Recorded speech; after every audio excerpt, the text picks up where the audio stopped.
So what's up guys, welcome back to my channel. Today's video, December 22 guys.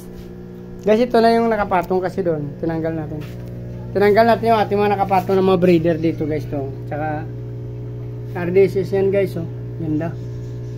Mga big mami guys, ganda guys oh. Pero pag nag drop sila pa kunti-kunti lang, kailangan mo habulin kasi pag napabayaan kinakain yata nila guys. Yung mga big mama oh.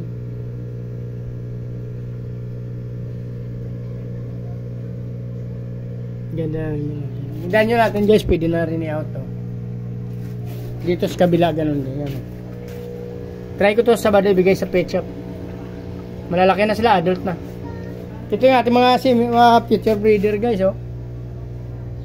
Makaramihan dyan neon green kasi hindi masyadong kita. Ito yung mga male. Yan yung mga male ko. Meron pala ako dito na inanda guys oh. Ito kasi mga nagbili-bili na, hiniwalay ko na to. Baka itong unahin natin i-breed. Next week siguro pwede na to. Same din sa atin na ano guys, tetra. Na-change water na sila guys, maganda na, bago na yung tubig nila.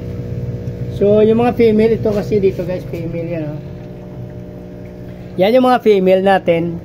So wait natin ng 1 week to 2 weeks pag nabuntis sila. Ito yung ating male. Laki na ng janitor guys. Masiba kasi yan janitor. Yung kasabayan niya doon sa kabila, maliit pa to. Yung kasabayan niya isa oh. Sabay ko yan silang binili, pero mas malaki na ito, masiba itong isa oh. Pero nagtataka ako, yung maliit na yon, yun pa yung mas malinis na tab. Yung dito yung malaki na to. Dito yung tab niya. Kain lang siya ng kain, pero hindi siya naglilinis masyado ng tab niya eh. Laki-laki na niya guys oh. Ito yung ating mga male, 6 na lang. 10 yung ating, ay 9 yung ating female. Yan, siyam yan sila guys. Antay na lang natin magbili-bili pa masyado. Kasi bili na rin pero hindi pa gaano kalakihan yung tiyan nila guys. Bibreed na natin yan after baka mga January siguro.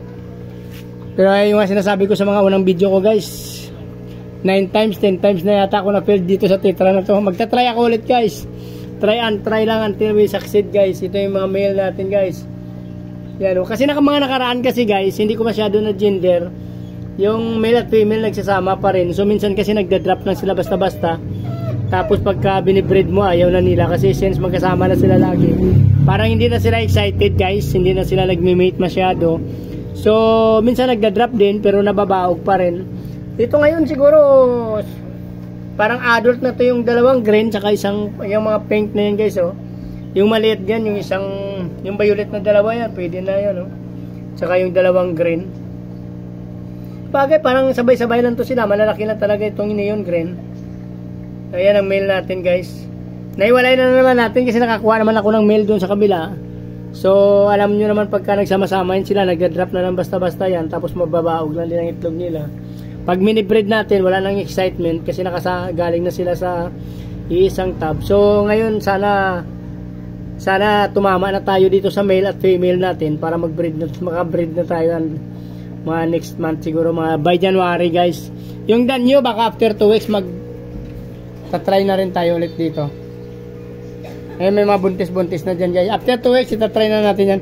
So dito na guys, nag-change water na ako sa female, tapos na andun na sila guys, nakabitaw na. Dito naman sa male, yan o, malinis na rin guys. May kasama silang janitor sa female at male. Meron tayong janitor tig-isa dyan para support natin na kung hindi natin malinis ng maayos. Kasi since may nakapatong kasi dito guys na mga ibang tab pa ito. Yung dalawa na yan, nakapatong pa yan dito guys. Like yan o, tulad yan guys, nakikita nyo guys o, 3 yan guys.